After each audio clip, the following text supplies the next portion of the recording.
একজন নারীকে বোঝা মানে শুধুমাত্র তার কথা শোনা নয়।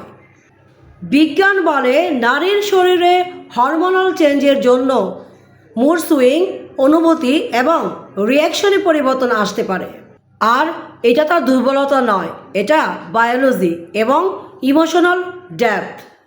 আর মনোবিজ্ঞান বলে এই সময় একজন নারী সবচেয়ে বেশি সংবেদনশীল হতে পারে। এটা তার পরিবর্তন নয়, তার মানে সে অনেক বেশি অনুভূতিপ্রবণ। তাই নারীর এই হরমোনাল চেঞ্জের সময় আপনারা তাকে সাপোর্ট করবেন এবং পাশে থাকবেন। কি পাশে থাকবেন তো? ভিডিওটা ভালো লাগলে অবশ্যই লাইক, কমেন্ট, শেয়ার করে সাথে থাকবেন।